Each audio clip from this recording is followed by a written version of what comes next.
البانكيكه البنات بطريقه سهله وبسيطه، والنتيجه رائعه البنات، وكيخرج لنا كونتيتي لا باس بها. بقاو معايا باش نوجدوا هذا البانكيك.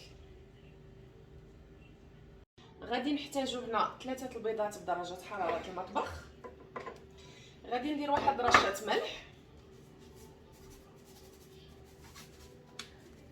وهنا عندي 2 معالق كبار ديال السكر سنيده. غادي نخلط هادشي كامل حتى يضاعف الحجم ديالو. هنا البنات زدت معلقه صغيره ما تسجلت لياش ديال السكر فانيليا البنات، ان ساشي دو فاني. هنا عندي نص كاس ديال الزيت غادي نزيدو، وغادي نخلط هذا الخليط هذا.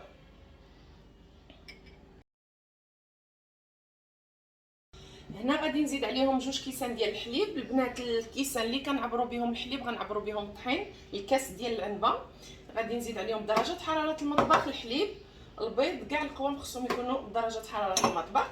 غادي نخلطوا واحد شويه. وهنا عندي 2 كيسان ديال الطحين اللي انا ديجا غربلتهم كما قلت لكم، الكاس ديال العنبه. هنا عندي معلقه كبيره ديال خماره ديال الحلوه اللي غادي نغربلها.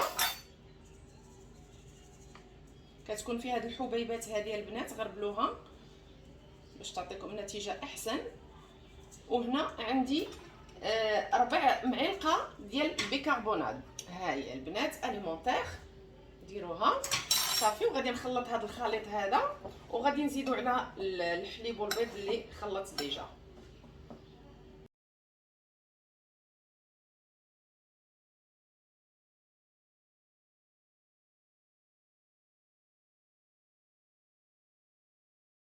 صافي من بعد ما تخلط لي هادشي مزيان البنات، الخليط كيكون لي على هذا الشكل هكا، كيكون الخليط شويه كيشبه لو كيك. غادي نغطيه وغادي نخليه يرتاح 4 ساعات قبل ما ندوزو نطيبوه. صافي من بعد ما دازت 4 ساعات غادي ندوز نطيبو. هانتوما كما كتشوفوا معايا كيولي غير 4 ساعات، خصوصا دابا راه الحال سخون. خليته غير 4 ساعات. سخنت واحد المقله خاصها تكون سخونه بزاف، وفاش غادي نبدا نطيب فيها غادي نقص منها.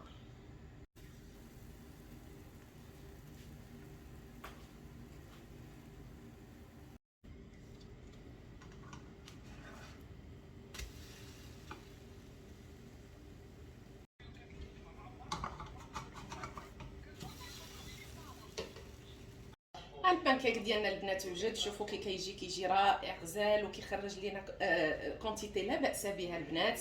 كيجي زوين زوين زوين وكيوجد لينا بسرعه.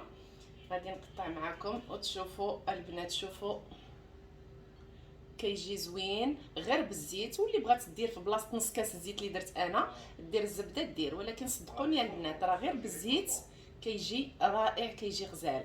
هادشي اللي كاين البنات. كنتمنى من الوصفه ديال اليوم تكون عجبتكم. حطيت مع شويه ديال العسل، شويه ديال الشوكولا، وشويه ديال السكر كلاصي، كاين اللي كيبغي السكر كلاصي حتى هو. هادشي اللي كاين. شكرا لكم بزاف، كنقول لكم الى وصفه قادمه.